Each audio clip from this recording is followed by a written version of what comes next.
Salut Guillaume. Bonjour Johan.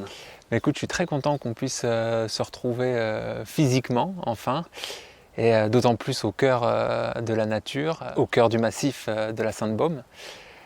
Du coup, je me dis que c'est l'endroit idéal pour en profiter pour tout simplement évoquer le sujet de la nature et de notre relation avec la nature. Si l'humanité en est arrivée là où elle en est aujourd'hui, c'est probablement dû à la nature de la relation qu'elle entretient avec son environnement et les différents règnes, notamment les minéraux, les végétaux, les animaux.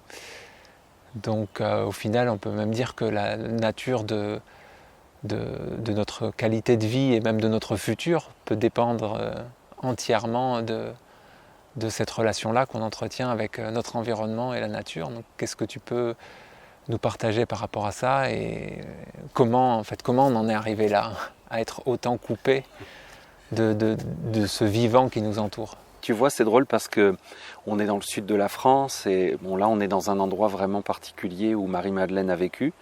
Et hier j'étais dans un autre endroit près de la mer, préservé, et je suis passé devant une grande pancarte comme les Français en ont le secret là.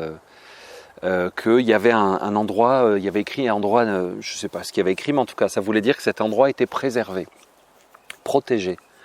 Et je rigolais parce que je me disais, on voyait autour, tu sais, les promoteurs immobiliers, puis qui gagnaient du terrain, et puis il y avait un petit espace qui avait été délimité. C'était un étang, je pense, avec des flamants roses. Et je me disais, c'est complètement dingue parce que l'homme, il a inversé complètement la réalité. Et il a l'impression qu'il protège la nature parce qu'il empêche les promoteurs immobiliers de construire, il empêche les baigneurs de se baigner à cet endroit, ou je ne sais pas, les gens qui voudraient ramasser des coquillages pour protéger la nature. Et donc je voyais autour cette folie de supermarchés, de parkings, d'autoroutes, de voies d'insertion, de ronds-points qui n'en finissent plus, de résidences à perte de vue. Et parce qu'en fait, c'est la nature qui protège l'homme. C'est la nature qui nous fait exister. Je trouvais ça vraiment le comble du ridicule, qu'on développe cette espèce de folie de consommation. Tu vois, tu vas au supermarché qui est là au bord de la mer et tu vas acheter, je ne sais pas moi, du beurre qui vient du nord de la France et puis des fraises qui viennent du sud de l'Espagne et puis tout ce qu'on trouve dans un supermarché, du plastique partout, partout, partout.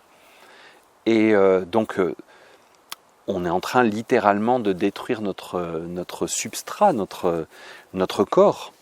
Et je ne sais pas pris par quelle folie, on trace une ligne à la craie et puis on dit on va préserver cet endroit pour que 3 flamants roses puissent venir passer l'été. Puis je me disais, on est vraiment des hallucinés. Et tu vois, il y a des blagues qu'on racontait quand j'étais petit. Alors, il y a un fou qui est dit à un fou, tu sais, où c'était un fou qui faisait quelque chose de complètement loufoque. Mais je trouve que c'est de ce registre-là, quoi. C'est vraiment profondément ridicule et c'est absurde. C'est complètement absurde. Et je trouvais ça révélateur, ce panneau qui vient d'une bonne intention. Heureusement qu'on préserve un peu quelques zones, mais je me demande... parce que tu vois, c'est l'histoire du fou qui saute par du sommet de l'immeuble et qui dit au 43e étage tout va bien, au 42e étage tout va bien, au 41e étage tout va bien. Ça m'a vraiment donné cette sensation parce que c'était trop évident quand tu vois ces fils de bagnole et puis tout ce qu'on connaît de notre mode de vie occidental moderne. On sait qu'on va dans un mur et on sait que ça n'a aucun sens et que ça n'a pas d'avenir réel. Et on ose dire qu'on protège les flamants roses. Ou les coquillages, et puis les algues, qui sont là depuis des millions d'années. Et je trouvais ça vraiment révélateur que même nos bonnes intentions de préserver l'environnement, d'en prendre soin, dans le fond, elles sont posées, elles s'appuient sur une perception du réel qui est totalement malade. Et donc, même ces intentions, même ces initiatives, dans le fond, sont condamnées au néant parce qu'elles sont posées sur le néant. Tu vois, dans l'enseignement essénien, on parle de règne, de royaume. Donc tu as le royaume des minéraux, qui est un monde entier avec des formes de vie, des formes de vie Donc des façons de percevoir le réel, une façon de s'inscrire dans le temps, de le vivre, de le subir, une puissance créatrice, une manifestation d'énergie qui est propre à l'ensemble des minéraux, au niveau moléculaire et au niveau macro, quoi, d'une pierre que tu perçois, une montagne. Et pour un essénien, tout ça est un monde, une expression du divin en soi. Il y a ensuite le règne, donc le royaume, le monde, c'est un monde entier qui est végétal. Alors bien sûr, tu as des formes intermédiaires, tu as les mousses, les algues, les lichens, les champignons. Il y a énormément de connexions, de ramifications. C'est pas pour cloisonner, mais c'est pour... donc il y a le monde, le règne animal, et le monde, le règne humain, qui n'est pas animal, qui est encore différent. Et cette simple façon de voir la création te place dans une grande humilité, parce que ça te replace dans un ensemble. Et tu t'aperçois par exemple que le règne animal est beaucoup plus riche et complexe que le règne humain. Et que le règne... Et donc, le règne humain, finalement, il est une petite partie. Et que, justement, ça te fait sortir de cette vision de l'esprit. C'est vraiment une vision de l'esprit, que nous, on fait ce qu'on veut, comme on veut. Parce que je peux couper un arbre, ça veut donc dire que je suis le maître parce que j'ai le droit de vie et de mort sur une expression végétale, je suis nécessairement le maître. Ça, c'est une vue de l'esprit complète. Parce que s'il n'y a plus de règne végétal, il n'y a plus de règne humain. Et donc, c'est un fantasme total qui vient d'il y a très longtemps et qui est décrit dans la Genèse comme la sortie du jardin d'Éden. Donc l'homme, il est allé nulle part. Adam et Ève sont allés nulle part, mais ils sont sortis en même temps, ils sont allés ailleurs.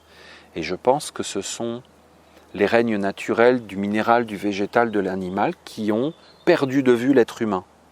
Et que la sortie du jardin d'Éden, elle a été vécue des deux côtés, c'est-à-dire que les règnes de la nature ont perdu de vue une partie d'eux-mêmes. Il y a une partie d'eux qui a disparu et qui a pris un chemin différent. Et la deuxième chose que tu constates, une fois que tu te replaces dans une grande humilité dans tout ce contexte, tu vois, beaucoup plus global, c'est la résonance. Et c'est-à-dire que notre existence est posée sur le minéral. Au sens extérieur, on est littéralement posé sur la terre. Et au sens intérieur, physique quand même, notre corps s'organise sur des os, sur un squelette. Donc nous sommes posés physiquement sur un monde minéral. Et quand tu t'en aperçois, ou ce qui fait que tu t'en aperçois, c'est que l'expérience du monde minéral, tu l'as fait de façon intime à l'intérieur de toi. C'est ce qui fait que tu peux avoir le sentiment d'être stable et d'avoir un fondement. Tu vois, quand on dit par exemple cette décision n'est pas fondée ou cet acte n'a pas comme fondement tel... tu vois, ces expressions qu'on a, c'est parce qu'on a la perception plus ou moins consciente que chacun de nous a un fondement. Nous sommes posés sur quelque chose. Et que si nous sommes posés sur notre éducation de français, par exemple, tu vois, je me sens posé et légitime parce que je suis français, parce que j'ai tel âge, parce que je possède telle chose, parce que j'ai tel métier, tel diplôme, tout ça peut t'apporter des sentiments de légitimité, d'être posé sur quelque chose, de stable et de fiable. Tu vis dans une démocratie où tu as une vue de l'esprit encore, que tu peux faire ce que tu veux, que tu as des libertés, que ta maison est à toi, par exemple. Tu vois, tu penses que ta maison est à toi, que ta voiture est à toi. Si on te la prend, tu vas crier au scandale. Tout ce sentiment d'être posé vient du monde minéral, et tu vois qu'en fait, par l'organisation sociale qu'on a posée ensemble et notre fonctionnement global, on nous a fait nous poser sur des croyances collectives. le fait d'être français, le fait que notre maison est à nous. Et quand la vie déraille et que tu sors de la normalité, tu t'aperçois qu'en fait ta maison n'est pas nécessairement à toi, que ta vie t'appartient pas, que ton corps t'appartient pas, que tes décisions ne t'appartiennent pas. Tu vois aujourd'hui ce qu'on peut vivre avec la vaccination obligatoire ou des choses comme ça. En fait, ça fait très très longtemps que c'est en place. Et donc, quand tu t'approches réellement du monde minéral, tu t'aperçois qu'il y a des choses à l'intérieur de toi que tu pensais être minérales, stables, éternelles, et qu'en fait elles ne le sont pas. Tu vois le mythe qui s'est construit dans les années 50, 60, 70, des 30 glorieuses, de la consommation, de l'augmentation de la richesse monétaire et tout ça, on s'est posé dessus. Et par exemple, moi, ma génération, j'ai été posé sur cette idée qu'il y avait une expansion sans fin de nos conquêtes matérielles et de notre richesse matérielle qui légitimait l'existence de notre société occidentale, de la démocratie, tu vois, de tout notre système des études, des diplômes, du travail, de l'argent, de tout. Et dès qu'on sort de ces réalités-là, on s'aperçoit qu'en fait, on n'est plus posé sur grand-chose. C'est ce que les gens probablement vivent quand il y a des inondations, des incendies. Tout d'un coup, tout s'effondre. Alors ils vont crier au scandale, le gouvernement ne prend pas soin de nous, nous n'avons pas assez d'aide, on nous a fait construire des maisons dans des lits de rivières. Tu vois, on va toujours chercher quelqu'un qui est responsable de ça. Et quand tu t'approches du règne végétal en vrai, la première chose que tu perçois, c'est l'arnaque de notre système qui n'est pas minéral. Il est pseudo-stable et fonctionnel. Notre économie est pseudo-stable et fonctionnelle. Nos fonctionnements humains, nos sociétés, nos familles sont pseudo-stables.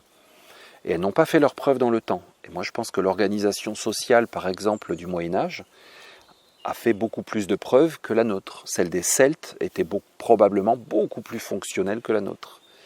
Donc tu t'aperçois de ça. Et du coup, tu t'aperçois qu'il y a vraiment une résonance entre des créatures matérielles, c'est-à-dire les minéraux, et leur présence à l'intérieur de toi. La même chose pour le végétal, pour l'animal. Et que donc, les créatures que tu vois autour de toi sont l'expression de choses que tu as à l'intérieur de toi, et qu'elles sont hyper précieuses et hyper réelles. Et elles ne sont pas à ta merci. Tu vois, je pourrais me dire, cette plante, je la prends, je l'arrache. C'est moi qui décide, donc je suis supérieur, et si je suis gentil et magnanime, je vais la laisser en place, et je vais même déclarer cette zone réserve nationale, tu vois.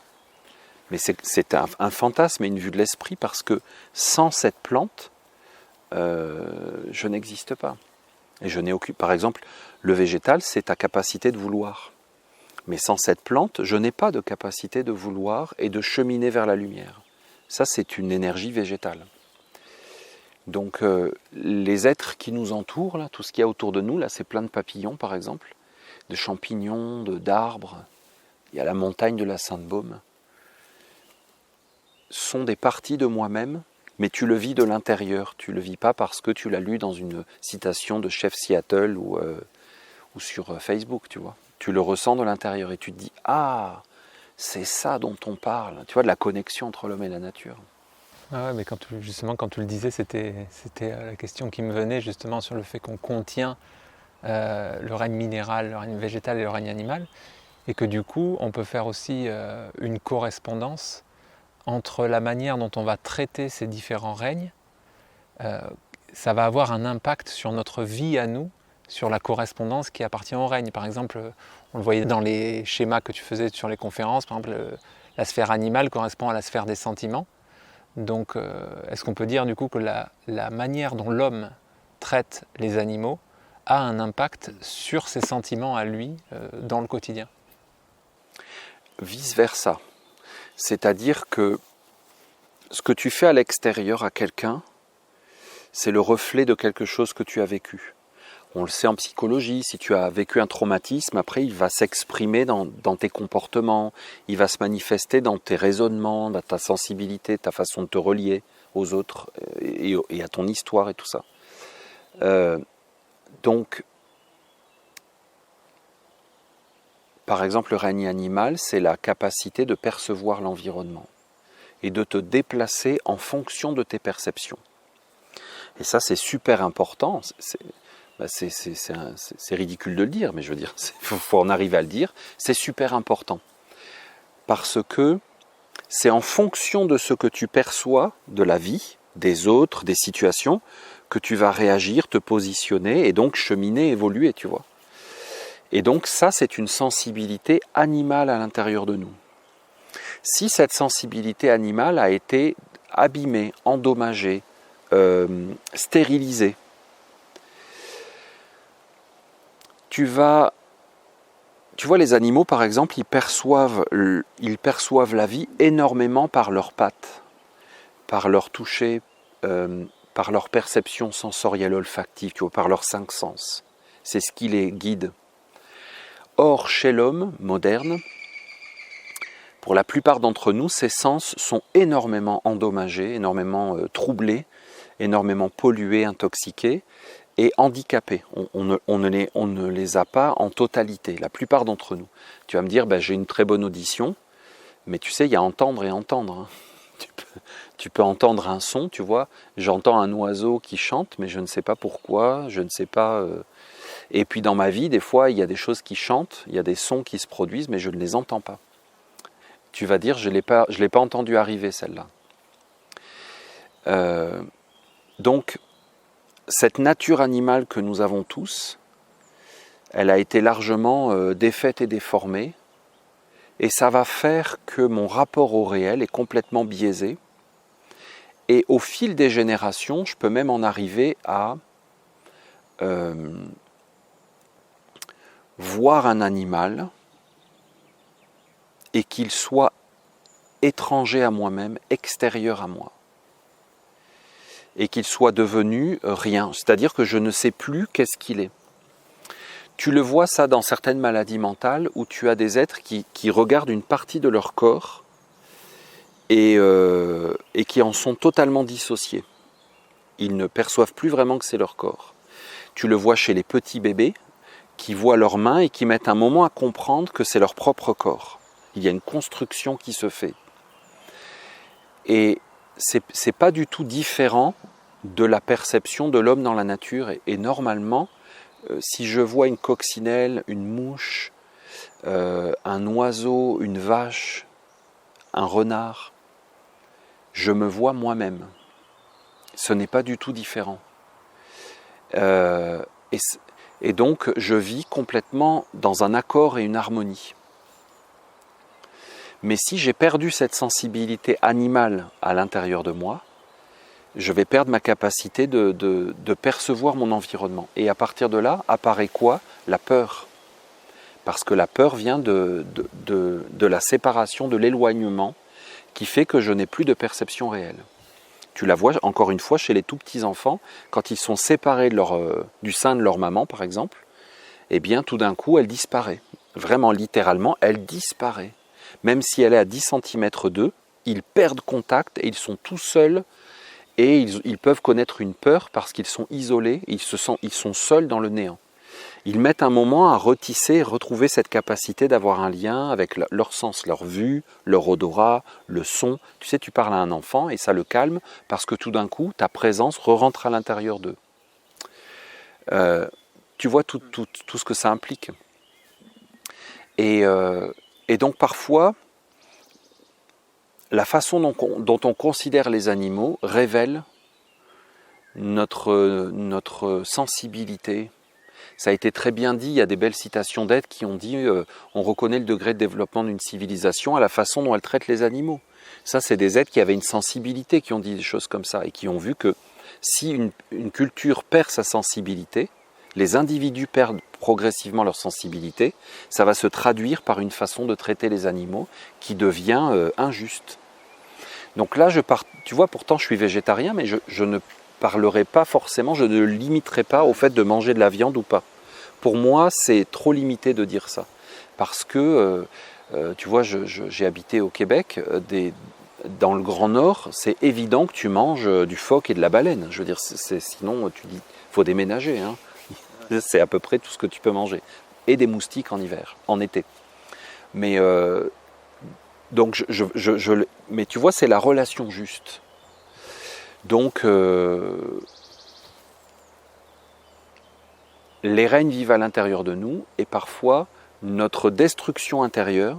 Alors, tu vois, pour les animaux, c'est la sensibilité. Pour les végétaux, ça va être la capacité de vouloir et l'orientation de nos envies, de nos désirs.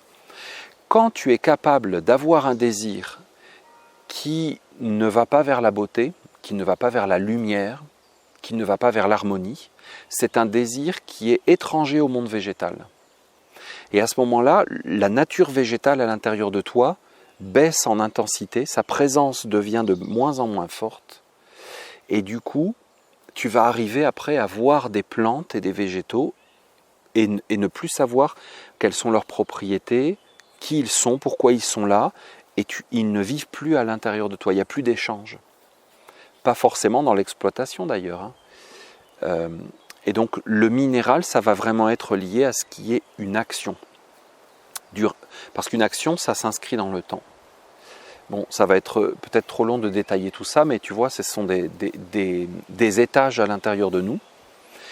Et quand tu le perds à l'intérieur, ça se traduit à l'extérieur. Et également, tu vois, nous, par exemple, nous sommes issus d'une culture matérialiste basée sur l'exploitation et la destruction. C'est une croyance qui nous a été inculquée, une vision du monde.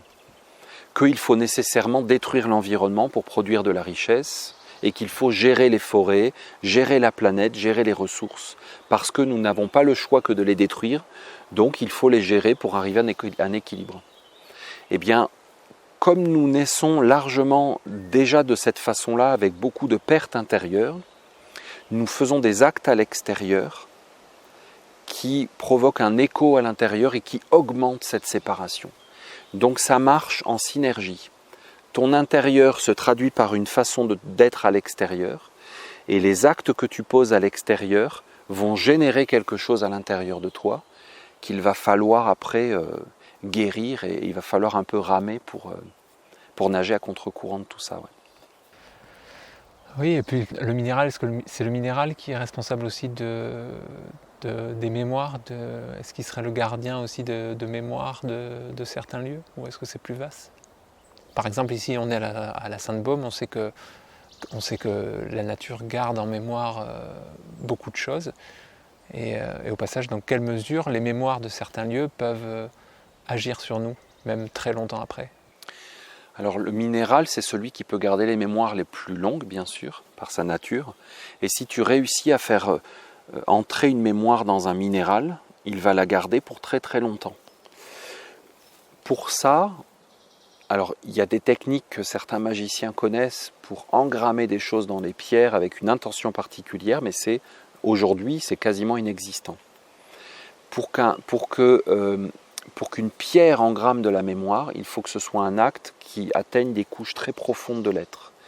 C'est pour ça qu'une femme comme Marie-Madeleine, qui avait une présence absolument particulière, elle a marqué des lieux au niveau des pierres, au niveau des montagnes, au niveau des paysages particuliers, parce qu'elle avait, elle, une profondeur d'expérience de vie qui était vraiment exceptionnelle. Et elle a marqué les pierres, les minéraux à leur tour vont émaner cette mémoire en permanence, vont la rayonner et vont imprimer le monde végétal qui a une capacité de mémoire beaucoup plus courte que le minéral. Et ça va se répercuter dans tout un endroit. Donc, après, le phénomène des mémoires, il est particulier parce que tu as des mémoires qui viennent de la nature. Et c'est ce qu'on cherche en général en voulant se rapprocher de la nature vivante. On cherche à retrouver une mémoire originelle, simple, saine, pas nécessairement modifiée par les expériences humaines diverses et variées. Alors, la Sainte-Baume, c'est un bon exemple parce que il y a 2000 ans de pèlerinage dans cet endroit. Et donc il y a 2000 ans de projection humaine, de tout ce qui a pu être dit, véhiculé, transmis, et qui n'est pas nécessairement relié à la nature. Donc il faut traverser des couches pour accéder à la mémoire profonde originelle du lieu, ça c'est sûr. Donc l'intérêt de vouloir se rapprocher des règnes naturels, c'est vraiment ça, c'est d'essayer d'accéder à une mémoire, j'allais dire de qualité.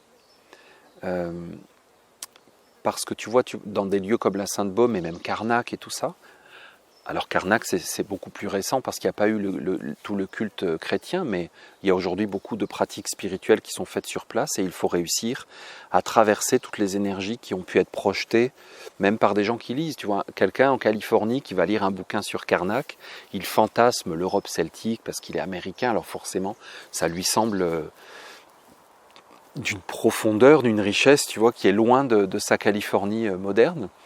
Mais il va projeter en réalité une couche énergétique que peut-être il va falloir traverser si on va sur place pour accéder à la mémoire.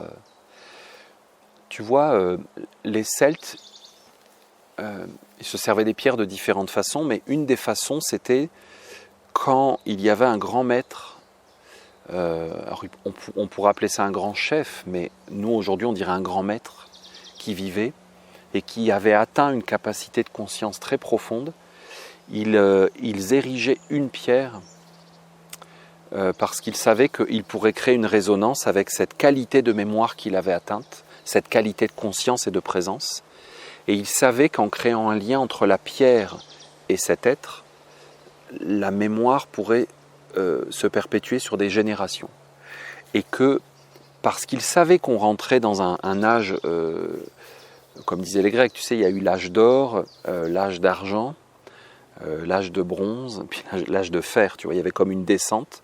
Et ils savaient qu'il fallait laisser des marques dans la nature, dans des choses naturelles, parce que si tu laisses des marques dans des créations humaines, tu vas te faire embarquer par des égrégores et puis la mémoire va se déformer à travers le temps.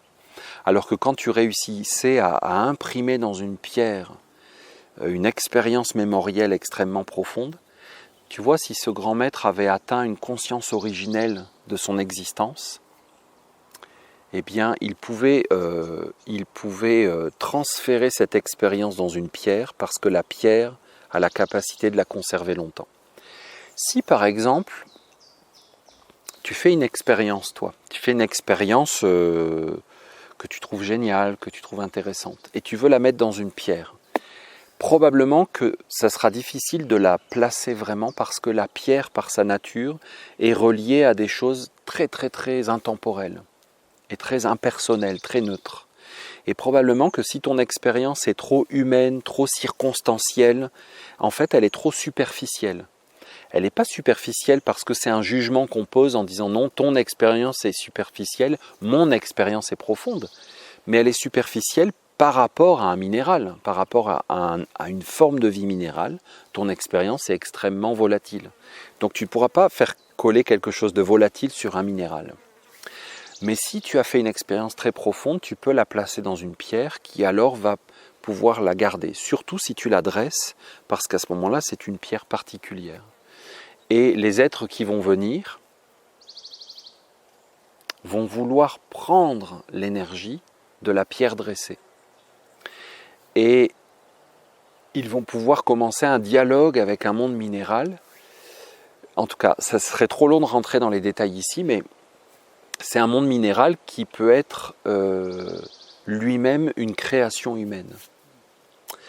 Donc, la pierre ne va livrer son secret que si toi-même tu atteins la couche profonde de conscience à l'intérieur de toi, qui est en résonance parfaite avec ce grand maître celte, en l'honneur de qui on a dressé une mémoire. Le celte disait, le celte ou les populations pré-celtiques, il y a eu, on connaît très mal l'histoire en réalité, il ne faut pas imaginer qu'on sait tout et qu'il y a eu les Romains et avant les Celtes.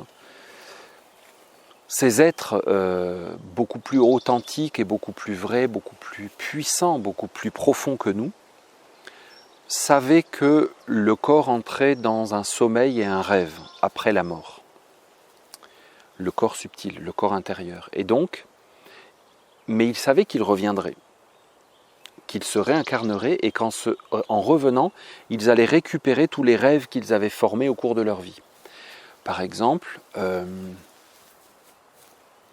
je ne sais pas, tu voulais avoir une femme, des enfants, avoir un rôle une fonction dans ta communauté, tu voulais être un chef, tu voulais avoir un glaive, on veut plein de choses dans la vie. Et tous ces rêves, toutes ces envies génèrent des énergies mémorielles, plus ou moins en accord avec les êtres de la nature. Et quand ce n'est pas en accord avec les êtres de la nature, ton seul moyen de les conserver, c'est de les fixer dans des objets humains. Des poteries, des symboles gravés, des objets, des ossements, des lieux de culte. Et donc ils savaient que quand ils allaient revenir, ils allaient récupérer ces rêves et continuer le rêve. Ça, si tu fais de la magie grise, ça a un intérêt, c'est que tu seras plus puissant dans ta prochaine vie si tu peux récupérer tous les rêves que tu as faits dans cette vie. Tu vas avoir une force de rêve plus grande. Et donc tu iras plus loin dans les hiérarchies humaines, tu iras plus loin dans tes ambitions personnelles. Un grand maître qui a fait l'expérience justement du dépouillement et de la neutralité va faire une expérience minérale. Il va toucher le monde minéral. Parce que tant que tu es dans des ambitions et des désirs, tu vas être uniquement dans l'animal et le végétal. Si tu touches la conscience, comme le Christ, Jésus nous a montré par exemple la conscience, on a bien vu qu'il n'avait pas d'intérêt pour le pouvoir, la position sociale, la célébrité. Tu vois, c'est des choses qui lui étaient étrangères, parce qu'il a atteint le monde minéral. Et d'ailleurs, il aimait vivre dans un monde minéral dépouillé. Si tu es un grand maître, on va dire en Bretagne, dans la préhistoire lointaine, il y a 4000 ans, tu fais une expérience originelle du monde minéral et tu vas dire « Ne me faites pas de tombeau, ne gardez pas mémoire de mon nom, ne gardez pas de traces de mon squelette. Je ne veux surtout pas être enterré avec des objets. Mais je veux, de mon vivant, dresser une pierre pour toujours me souvenir qu'au commencement de tout, il y a le minéral et que, avant toute variabilité d'expérience de vie, il y a l'existence et la conscience minérale. Et si je m'en souviens de vie en vie, je vais garder par exemple l'humilité. Parce que tu es beau, tu es pas beau, tu es puissant, tu es pas puissant, tu es un chef, tu es pas un chef, tu es, peu importe ta position sociale, l'apparence que tu as, je suis un homme, je suis une femme, je suis un enfant, je suis un vieillard. Au commencement de tout ça, si tu remontes à l'intérieur profondément, il y a l'expérience du squelette. Et dans le squelette, je ne sais pas ce que vous en pensez, mais on est à peu près tous pareils. Quand tu vois des squelettes, ça te ressemble. Et ça te ramène à une humilité, à une simplicité qui va t'éviter de tomber dans les pièges des illusions de l'existence et des ambitions humaines. Et donc, il disait, dressez-moi une pierre, parce que c'est comme ça que je veux continuer à exister au milieu de vous.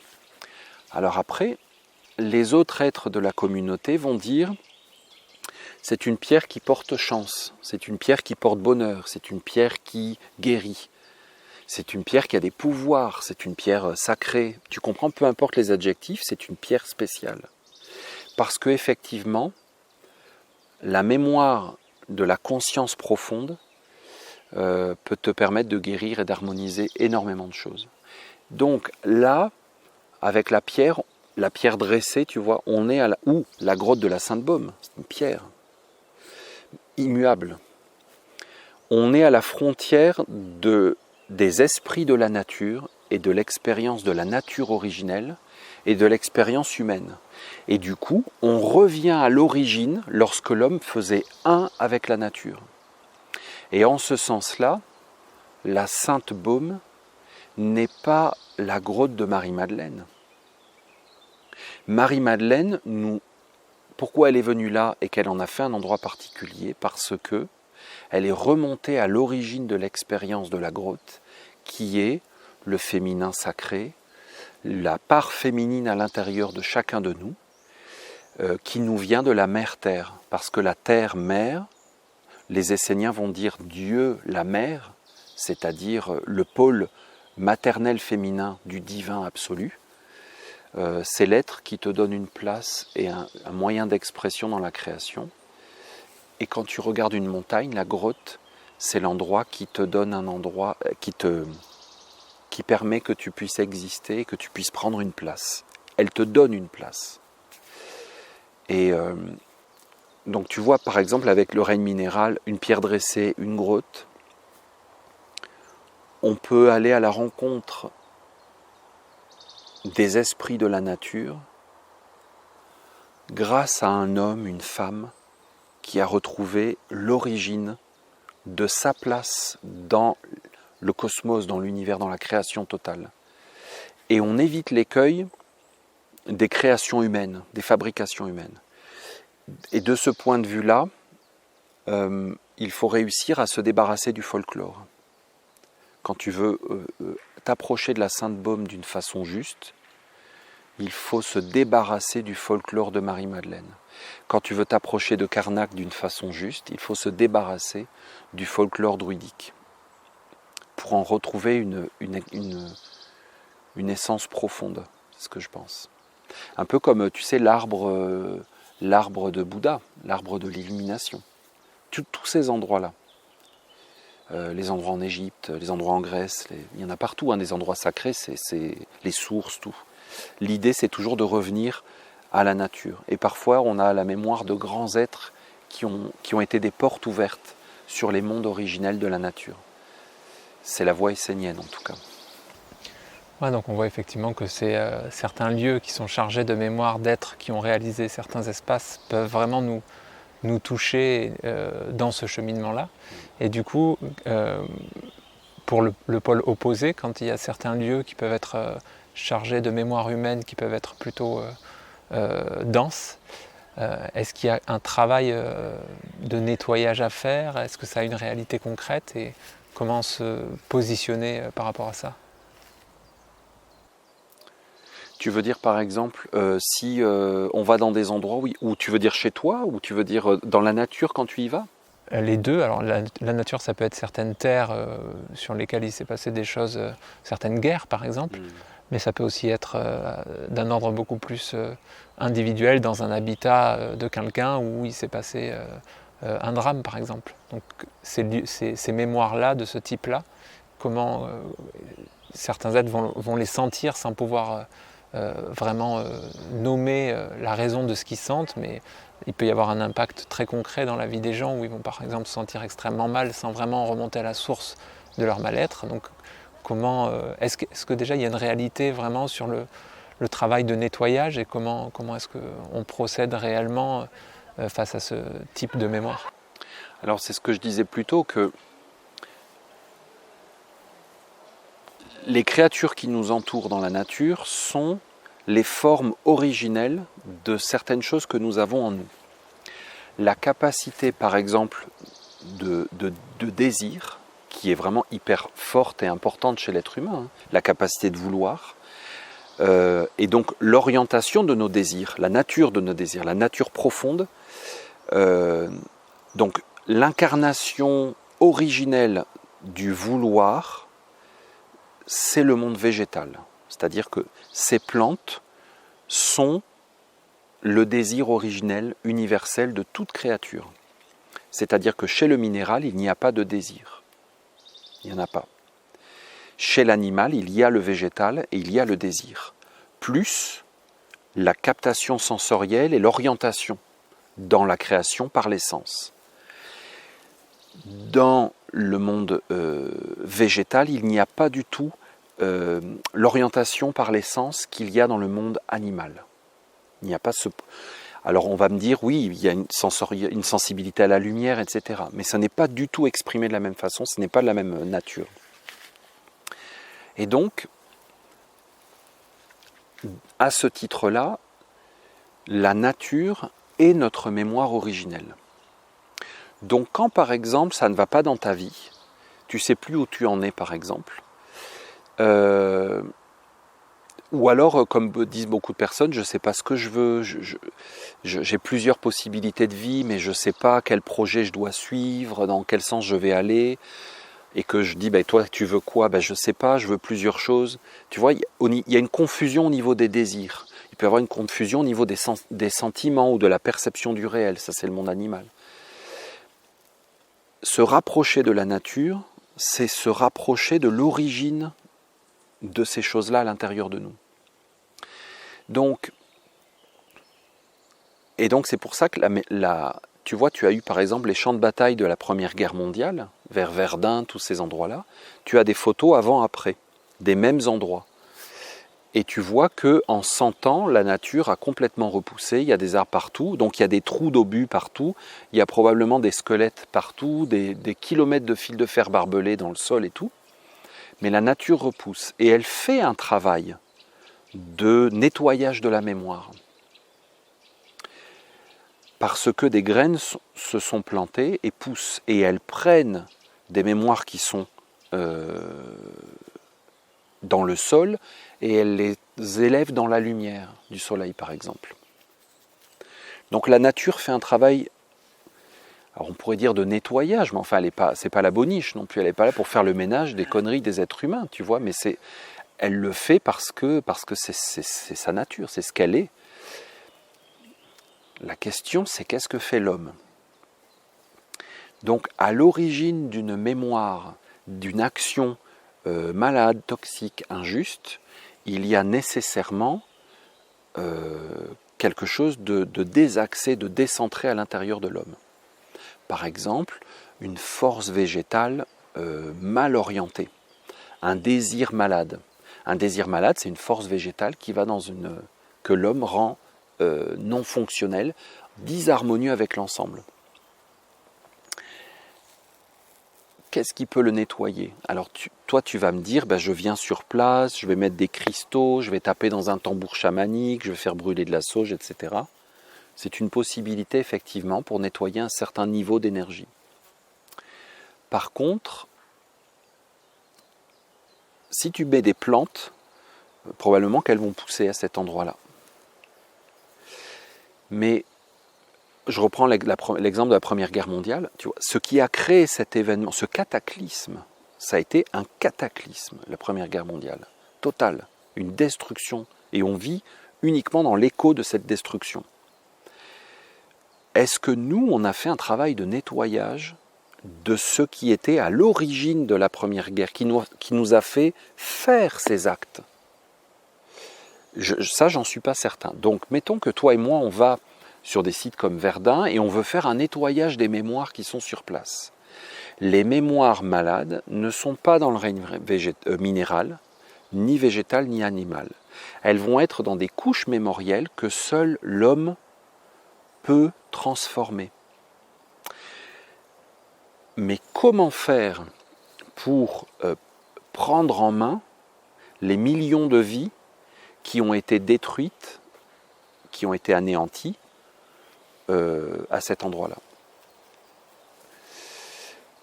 On peut travailler avec les esprits de la nature, par exemple, mais il faudrait que des esprits de la nature redressent, réharmonisent, réalignent à l'intérieur de nous, reconstruisent à l'intérieur de nous une coexistence harmonieuse. Il faudrait qu'il y ait l'énergie du minéral. Tu vois, par exemple, tu vas à l'ossuaire de Douaumont. C'est un ossuaire immense où il y a des centaines de milliers de crânes qui sont entassés, de soldats qui sont morts pendant la guerre, dont j'imagine la plupart sont anonymes. En fait, on sait pas, ils ne peuvent plus être rattachés à quelqu'un. C'est un monde minéral qui est conservé, mais c'est un monde minéral humain. Probablement que le monde minéral naturel, réel, originel, les esprits de la nature du monde minéral sont étrangers à ça et ne peuvent pas entrer dans ces eaux parce que le fait d'avoir pris ces os et de les avoir mis dans un ossuaire et de les conserver, c'est pour conserver une mémoire artificielle, non naturelle, et on ne veut pas qu'elle soit dissoute à travers le temps par les esprits de la nature. On veut la conserver, parce que le monde humain actuel a besoin d'entretenir cette mémoire toxique, parce que nous vivons, pour continuer à vivre, dans les conséquences de la guerre de 14. C'est voulu et organisé. Donc,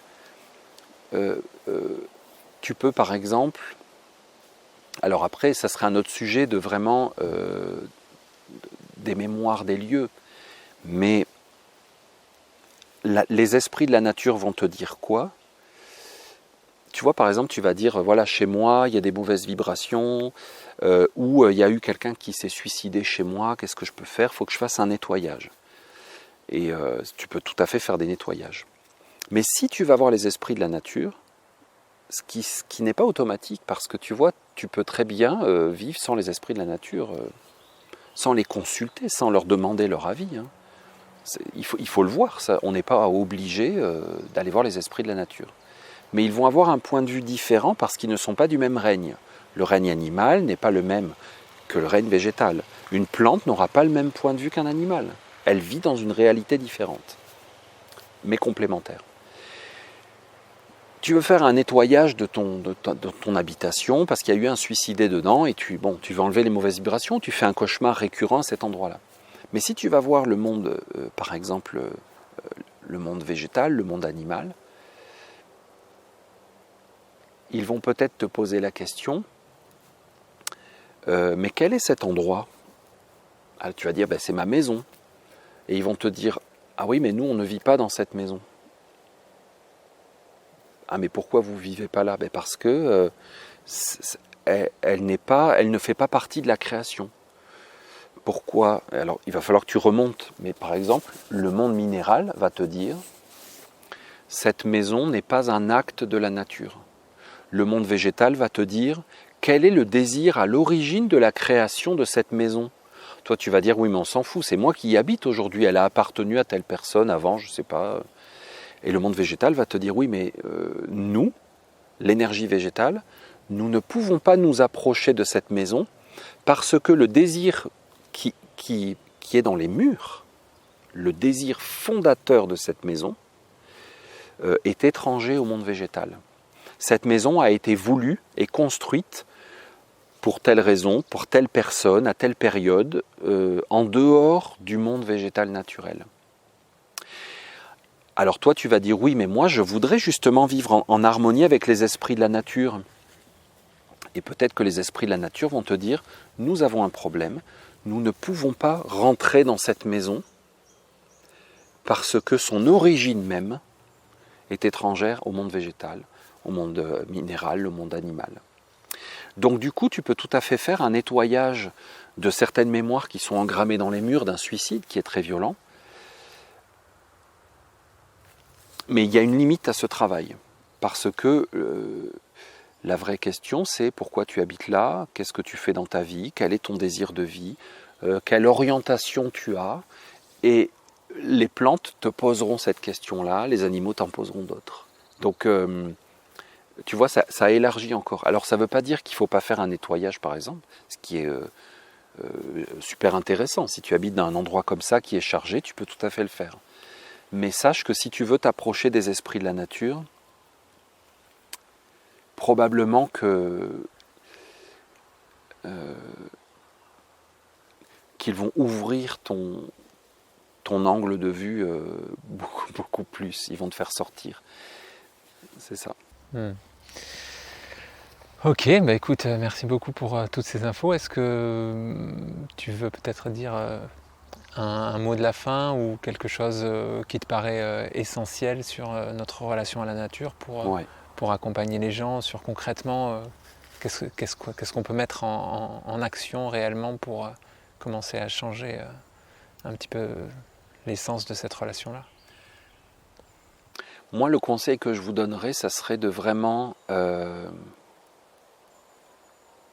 d'avoir l'attitude du respect du sacré, que la nature n'est pas une décharge dans laquelle on vient jeter nos poubelles, que la nature attend que nous sortions de notre carapace d'enfermement et que par exemple si je vais me promener parce que je me sens stressé, énervé, que j'ai besoin de respirer un peu, il faut vraiment que je le fasse, que je m'ouvre et que je me dise au-delà de tout ce que je vis, il y a une éternité, une partie de moi-même est gardée en mémoire par la nature.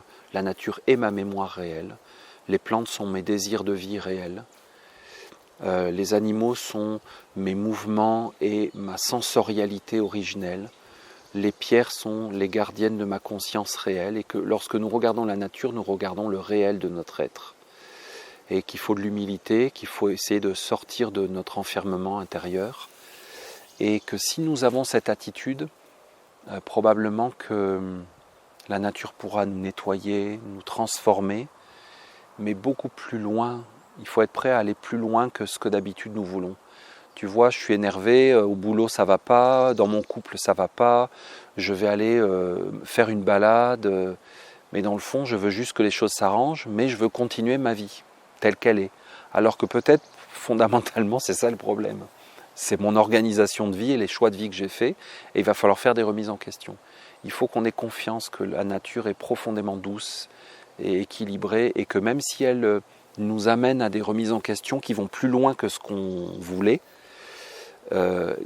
réenvisager notre travail, réenvisager nos familles, réenvisager notre rythme de vie, réenvisager plein de choses. Il ne faut pas qu'on ait peur si ça va un peu plus loin que juste être relaxé par 5 minutes dans un parc en ville. Il ne faut pas qu'on ait peur. Ça va toujours être pour le mieux parce que la nature, c'est mieux que nous-mêmes ce qui est bon pour nous. C'est fou, hein ? Pourtant, elle n'a pas de diplôme et elle n'est pas au courant de la dernière actualité brûlante qu'il y a sur Internet. Elle se fout totalement du Covid et puis des élections et de tout ce qui peut se passer dans le monde. Elle n'en a rien à cirer.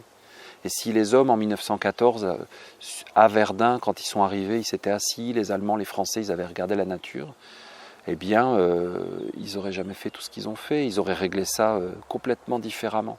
Peut-être oui, s'il y avait un conflit. Mais la nature nous aurait amené à avoir d'autres pensées, d'autres désirs, d'autres sentiments.